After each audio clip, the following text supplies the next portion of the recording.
Let's get something going here. Oh, hello. So, I'm gonna start vlogging. Just a little piece of my life. As interesting as it may or may not get, but I wanted to share my pride and joy right now with you guys. Check this out. Clean, right? Solid decked Honda motor. So this is a super deck treatment that they gave to a B20. They say the CRV block is cast differently than the B18, the LS. LS motor, you know that freaking Chrysler era. But yeah, it just doesn't look weak to me though. Like, I'm super confident that these are not the stock sleeves, because the guy said they're stock factory B20 sleeves, but I mean, look at that. That looks pretty big. That's not that thin, like super weak, like I was thinking.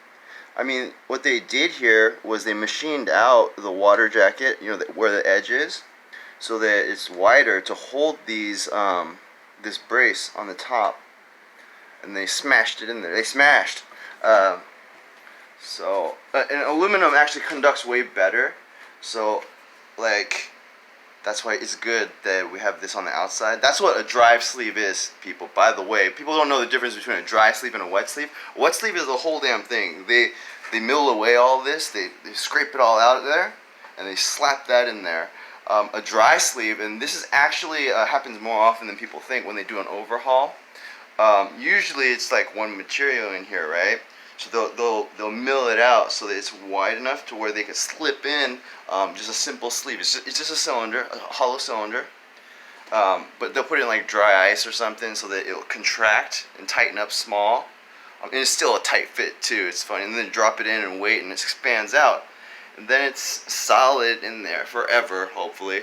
And then, of course, the machining process at the end where they deck the block.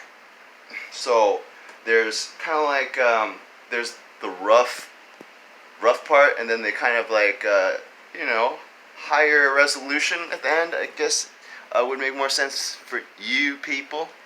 Yeah, so they start out with some low res, some standard def, and then they finish off with some high res, which I'm a fan of. And I might even go a little bit more high res with it, because I'm gonna hand build this engine. And my plan for this B20, I think everybody will like, because most people, they'll do that LSV tech and they'll rev the piss out of it. The block's not designed for all that, you hear? It's great power, awesome power, but the kind of rod to stroke ratio it has it's like a dragster. It's strong acceleration, high torque, but come on, man, you can't be revving it to 8, 9, 10 grand like all day and think it's gonna hold. Like, I mean, just use your head, people. But seriously, that rod to stroke ratio is great as far as just that torque, and which is what it's all about, really, on the street. You'd be surprised. I mean, we spend so much of our time on the first third of our RPM range that. But you could actually focus on just low torque and be very happy with your car. Me, I like to zing all the time. So I'm gonna do that, and then I'm gonna change my final drive ratio to keep myself in the power. I mean, so I'm gonna do it right. But my engine, I plan on revving it to 9.5, 9 grand, 9.5 all day, all damn day. So I'm going to document this and see how long I can make this motor last. I'm going to go with forged internals, but not the super strong forged internals. There's another one that is not quite as strong. It's got no silicone content in it. So this motor, like, it'll expand less. It'll have less expansion, so I could have tighter tolerances. That's the thing about these like high-powered turbo setups, is that when you first start the car, it's just all rattling in there and scraping up your shit. Yeah, when your car's not warmed up, that's when you're getting all your engine wear. So let it warm up, you guys. That'd be best. It's advisable. And you know, I'm no mechanic or nothing like that, but I'll tell you what, that letting your shit warm up, very important. It's kind of common sense, really, but yeah, it's what it is. But yeah, I really didn't want to do the whole freaking LS VTEC thing, because I wanted all my oiling to be done within the block. But I guess I'm gonna have to do the LS VTEC, boom boom, all of that. So what LS VTEC is okay. So you see this where they slap on the, I think you put your oil filter there. So they got this sandwich, right? So they slap it on there, it gets the oil pressure, and then they slap the, then they put the filter on top of that.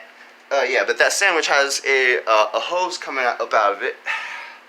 And then you take it to your VTEC head, your dual cam head, and all of that. And you actually got to machine away. Oh, I'm pointing at stuff that you guys can't see. Sorry. Somebody's got to, like, I'll get better. I'm sorry. You have to machine away parts of the block head. Pretty much make it fit. A lot of mechanic and construction work, like, it doesn't take, it's not rocket science. A lot of it is just making the shit fit. And making the shit fit nice. That's the difference between a roof, let's say, for instance, they'll last 30 years, or a roof that is going to leak next winter. But, I mean, common sense and all of that.